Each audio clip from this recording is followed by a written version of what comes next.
नमस्ते बच्चों। आज हम लोग पढ़ेंगे गाउस के प्रमेय के अनुप्रयोग की सहायता से किसी समतल चादर के समीप विद्युत क्षेत्र की तीव्रता के लिए व्यंजक प्राप्त करना। गाउस के प्रमेय के तीन प्रयोग हैं, जैसा कि हम पहले भी बता चुके हैं। पहला, किसी रेखीय चालक के कारण विद्युत क्षेत्र की तीव्रता ज्ञात करना। दूसरा, चादर के कारण विद्युत क्षेत्र की तीव्रता ज्ञात करना। और तीसरा और अंतिम है, गोली कवच के कारण विद्युत क्षेत्र की तीव्रता ज्ञात करना। अभी हम लोग ज्ञात करेंगे किसी समतल चादर के कारण विद्युत क्षेत्र की तीव्रता। काफ़ी इम्पोर्टेंट प्रश्न है ये। इसके लिए सबसे पहले हम ये मानते हैं कि माना ये हमारा क्या है, एक समतल चादर है। थ्योरी भी इसी टाइप से लिखा जाएगा। माना एक समतल चादर है जिसके जो एक समान आवेश प्लस क्यू से क्या है, आवेशित है, तथा इसके मान लेते हैं इस एकांक क्षेत्रफल में, इस क्षेत्रफल की बात करें, एकांक क्षेत्रफल में पृष्ठीय आवेश जो घनत्व है वो क्या है, सिग्मा है।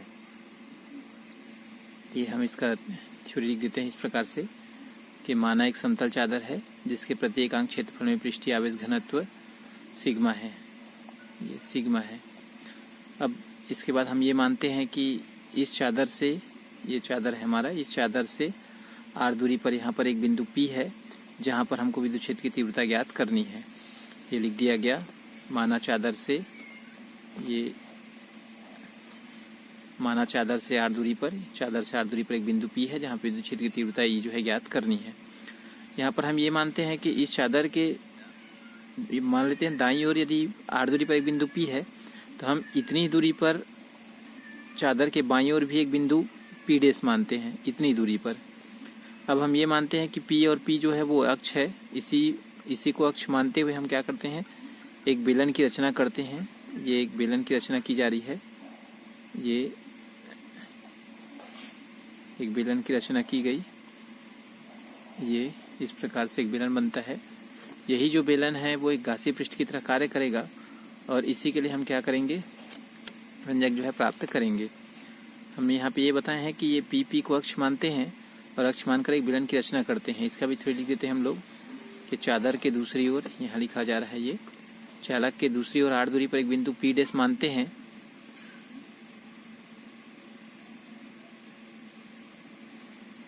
P' मानते हैं। अब P को अक्ष मानकर चादर के आर पर एक बेलन की रचना किए जो घासीय पृष्ठ की तरह कार्य करेगा। अब जैसा कि हमको पहले से पता है कि हम ये जो व्यंजक है उसको प्राप्त करने के लिए तीन सूत्र का उपयोग करते हैं। वो तीन सूत्र यहाँ पे हमको पहले से याद होना चाहिए। पहला, phi is equal to EDS cos theta, ये विद्युत फ्लक्स का सूत्र है। दूसरा, गाउस का प्रमेय, phi is equal to Q by epsilon not. और तीसरा, sigma is equal to Q by A। अब हम व्यंजक की शुरुआत इसी सूत्र से करते हैं। ये हमारा पृष्ठीय आवेश घनत्व है। हम ये मानते हैं कि इस चादर के प्रत्येकांक क्षेत्रफल पर पृष्ठीय आवेश घनत्व जो है वो कितना है, सिग्मा है। तो sigma is equal to Q by A। यहाँ पर यदि Q का मान हमको प्राप्त करना है तो Q का मान प्राप्त करने के लिए सिग्मा और A जो है आपस में क्या हो जाएंगे, तिर्यक गुणा हो जाएंगे। तो Q is equal to sigma A आया। ये हमारा समीकरण नंबर 1 है। इसके पश्चात हम दूसरे सूत्र की ओर चलते हैं। ये दूसरा सूत्र है, यहाँ से लेते हैं। हमको पता है ये क्या है, तो ये है विद्युत फ्लक्स। हम ये मानते हैं कि इस चादर के कारण इस जो बेलन बन रहा है उस बेलन का विद्युत फ्लक्स कितना होगा। तो हम ये मानते हैं कि इस बेलन के अंदर जो विद्युत फ्लक्स है वो फाई है। जब हम इसको बेलन के कारण विद्युत फ्लक्स ज्ञात कर रहे हैं तो हमको पता है कि ये बेलन जो है वो तीन पृष्ठों से मिलकर बना हुआ है। ये वृत्ताकार पृष्ठ है, ये भी वृत्ताकार पृष्ठ है, दो वृत्ताकार पृष्ठ है और एक जो है वो क्या है, वक्री पृष्ठ है। जैसा कि हम चित्र में दर्शा सकते हैं कि एक बेलन के तीन हिस्से होते हैं। यदि हम इसको ऐसे सीधा बनाना चाहें तो ऐसे हो जाएगा। ये एक वृत्ताकार पृष्ठ, ये नीचला दूसरा वृत्ताकार पृष्ठ और ये तीसरा इसका वक्री पृष्ठ। ये ऐसा वक्री पृष्ठ है, ठीक। तो ये तीन जो है वो क्या होते हैं, पृष्ठ होते हैं।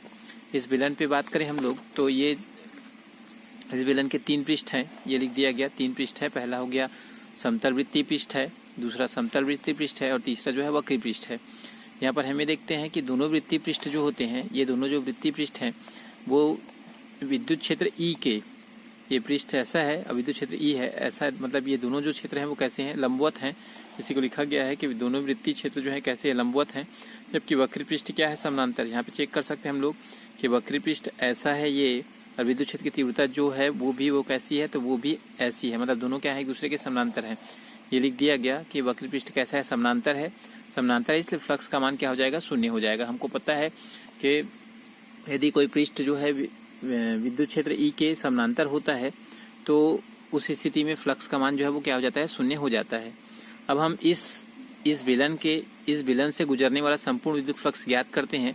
तो संपूर्ण विद्युत फ्लक्स ज्ञात करने के लिए हम क्या करेंगे, इन तीनों पृष्ठ से गुजरने वाले फ्लक्स को आपस में जोड़ेंगे।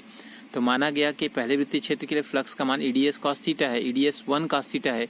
दूसरे समतल वृत्तीय पृष्ठ के लिए ईडीएस 2 कॉस थीटा है, और तीसरे वक्र पृष्ठ के लिए कितना है, तो ईडीएस 3 कॉस थीटा है। अब यहाँ पे हम लोग जो कि ये दोनों लंबवत हैं, तो इसके पृष्ठ के साथ अभिलंबवत जो ई है वो कितने अंश का कोण बनाता है, तो उसको हम 0 अंश का मानते हैं। तो ये 0 अंश हो गया, ये ईडीएस 0, और ये कॉस थीटा का मान कितना होता है, तो कॉस 0 का मान होता है 1, ये कॉस 0 का मान हो गया 1, तो ये ईडीएस 1 हो गया, ये ईडीएस 2 हो गया। अब यहाँ पे जो फ्लक्स का मान है वो शून्य होता है, इसलिए इसको हम छोड़ देते हैं, ये 0 कर दिया गया। अब ये 2 ईडीएस 1, दोनों ईडीएस 1 और ईडीएस 2, यहाँ पे डीएस 1 और डीएस 2 देखते हैं हम लोग। तो डीएस 1 और डीएस 2 क्या है, तो ये डीएस 1 और डीएस 2 क्या है, तो ये दोनों वृत्तीय क्षेत्र हैं। तो वृत्तीय क्षेत्र ये बेलन, एक ही बेलन के दो वृत्तीय क्षेत्र हैं, इसलिए हमको पता है कि एक ही बेलन के दोनों वृत्तीय जो क्षेत्र होते हैं या दोनों वृत्तीय पृष्ठ जो होते हैं वो आपस में क्या होते हैं, समान होते हैं, या उनका क्षेत्रफल समान होता है। इसलिए हम लोग यहाँ पर DS1 और DS2 ना करके हम उसके बदले में क्या लिख देते हैं, DS लिख देते हैं। अर्थात ये दोनों DS, ये लिख दिया गया DS1 और DS2 आपस में बराबर है, जिसको हम DS के बराबर मान लेते हैं। तो अब ये दोनों DS आपस में जुड़ के क्या हो गए, तो 2 EDS हो गए। अब ये पता करते हैं हम लोग कि ये DS क्या है। तो ये DS जो है उस वृत्तीय बेलन का या बेलन के वृत्तीय पृष्ठ का क्या है, तो क्षेत्रफल है। तो हमको पता है कि क्षेत्रफल हम क्या मानते हैं, तो क्षेत्रफल हम A मानते हैं। इसलिए हम क्षेत्र को DS1 के बदले में क्या लगा दिए, ये DS के बदले में क्या लग दिया, A रख दिया। ठीक है, तो फ्लक्स बराबर क्या हो गया, तो 2EDA हो गया। अब ये हो गया हमारा समीकरण 2। समीकरण 1 हम पहले से निकाल चुके हैं। समीकरण ये 1 हमारा ये है, ये Q का मान, ये हो गया हमारा समीकरण नंबर 2। अब इसके बाद हम अपने तीसरे सूत्र की ओर चलते हैं। हमारा तीसरा सूत्र कहाँ है, तो ये 2 सूत्र का उपयोग, ये सूत्र का उपयोग कर लिए हम, ये सूत्र का उपयोग कर लिए। अभी गास का प्रमेय का सूत्र बचा हुआ है हमारा। अब हम गास का प्रमेय लगा देते हैं। ये लगा दिया गया है गास का प्रमेय। अब गास के प्रमेय से तो phi is equal to Q by A. अब हमको पता है कि हम समीकरण 2 निकाले हैं, उसमें भी फाई है लेफ्ट हैंड साइड में, और गास के प्रमेय के भी लेफ्ट हैंड साइड में फाई है। तो हम ये दोनों के मान को क्या कर सकते हैं, इंटरचेंज कर सकते हैं। तो यहाँ पे फाई के बदले में, ये फाई के बदले हम क्या रख दे रहे हैं, क्यू बाई एप्सिलॉन नॉट रख देते हैं। तो ये फाई के बदले में क्यू बाई एप्सिलॉन नॉट हो गया, और ये 2E और A जो है वो 10 के 10 हो गए। अब ये 2E और A हो गया।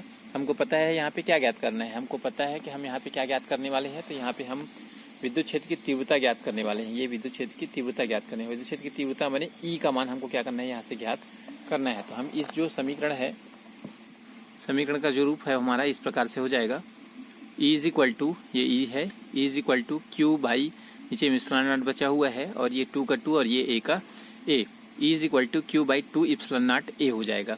अब हम इस समीकरण में इस Q का मान जो है वो समीकरण 1 से उठाकर रख देते हैं। समीकरण 1 में हमने Q का मान निकाला हुआ है। इस समीकरण 1 से Q का मान सिग्मा, ये E is equal to q बटे 2 एप्सिलॉन नॉट A हमारा रखा हुआ है। अब हम इस Q के बदले में जो पीछे निकाले हुए समीकरण 1 से, समीकरण 1 से हम क्यू आर रख रहे हैं, सिग्मा का मान रख रहे हैं। तो सिग्मा के बदले में क्यू ए, ये सिग्मा के बदले में ये क्यू के बदले में सिग्मा ए, क्यू के बदले में सिग्मा ए रख दिया गया, और ये 2 एप्सिलॉन नॉट A जस का तस हो गया, ये 2 एप्सिलॉन नॉट A जस का तस हो गया है यहाँ पे। अब इसके बाद हम ये देखते हैं हमारा क्या बचा, तो E is equal to q a, ये क्यू ए और 2 एप्सिलॉन नॉट A, यहाँ पे A और A आपस में बराबर हैं, इसलिए कैंसिल हो जाएंगे। तो sigma is equal to 2 epsilon naught आया। अर्थात ये किसी एक चादर के कारण विद्युत क्षेत्र की तीव्रता का अभिष्ट व्यंजक है। यही जो प्रश्न है वो दूसरे प्रकार से भी आ सकता है। हम यदि एक चादर ना मान के 2 चादर माने, 2 चादर के कारण विद्युत क्षेत्र की तीव्रता कितनी होती है, तो हम इसको इस प्रकार से मान सकते हैं कि ये एक चादर के कारण तीव्रता है।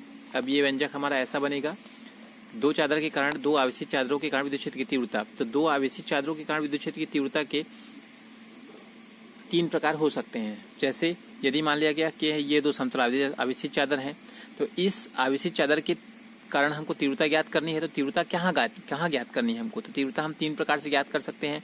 पहला, दोनों चादरों के बीच में तीव्रता ज्ञात कर सकते हैं। दोनों चादरों के बाईं ओर तीव्रता ज्ञात कर सकते हैं या दोनों चादरों के दाईं ओर तीव्रता ज्ञात कर सकते हैं।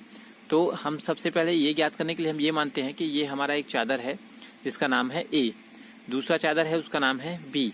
पहले चादर के कारण पृष्ठीय जो आवेश घनत्व है वो सिग्मा ए है और दूसरे चादर के कारण पृष्ठीय आवेश घनत्व कितना है तो सिग्मा बी है।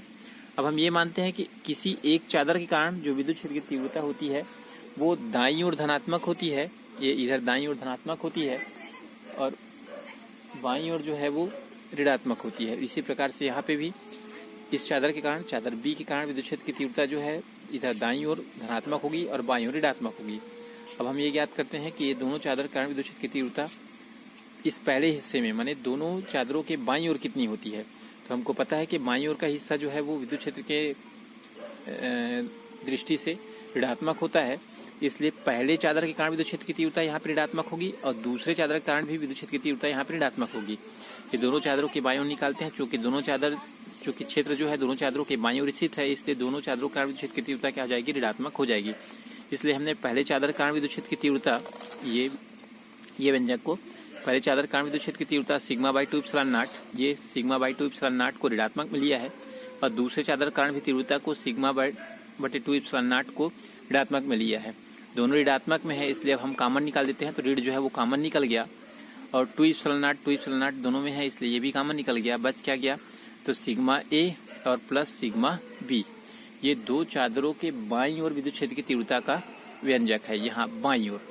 अब निकालते हैं हम कहाँ, दोनों चादरों के बीच में विद्युत क्षेत्र की तीव्रता कितनी होती है। तो हमको पता है कि हम जब बीच की बात करते हैं तो वो पहले चादर ए के दाईं ओर है और दूसरे चादर बी के बाईं ओर है, अर्थात पहले चादर के कारण यहाँ पे तीव्रता जो है वो धनात्मक होगी और दूसरे चादर के कारण तीव्रता जो है क्या हो जाएगी, ऋणात्मक हो जाएगी। फिर से हम समीकरण एक को समीकरण से लेते हैं, समीकरण हमारा 4 से, ये समीकरण है हमारा, ये समीकरण 4 है, ये समीकरण 4 को लेते हैं। अब इसी को हम वापस इस दृष्टिकोण से लेते हुए आपस में जोड़ देते हैं। हम बताए हैं पहले चादर के कारण तीव्रता कितनी होगी तो धनात्मक होगी और दूसरे चादर के कारण तीव्रता क्या होगी, ऋणात्मक होगी। देख लीजिए यहाँ पे पहले चादर के कारण तीव्रता जो है वो धनात्मक में है और दूसरे चादर के कारण तीव्रता क्या जो है किस में है, ऋणात्मक में है। फिर से कॉमन लिया गया तो ये 2 एप्सिलॉन नॉट जो है कॉमन निकल गया। अब ये सिग्मा ए हो गया और यहाँ पे सिग्मा बी हो गया। ये दोनों चादरों के बीच में विद्युत क्षेत्र की तीव्रता के लिए व्यंजक है। अब हम चलते हैं कहाँ, तीसरे क्षेत्र पे, यहाँ तीसरे क्षेत्र पे। तो तीसरे क्षेत्र पे हमको फिर से पता है कि पहले चादर के दाईं ओर स्थित है ये, इसलिए धनात्मक में होगा और दूसरे चादर के भी किस ओर है, दाईं ओर है, तो ये भी क्या हो जाएगा, धनात्मक हो जाएगा। अर्थात दोनों जो चादर के कारण जो विद्युत क्षेत्र की तीव्रता है वो किस में हो जाएगी, धनात्मक में हो जाएगी।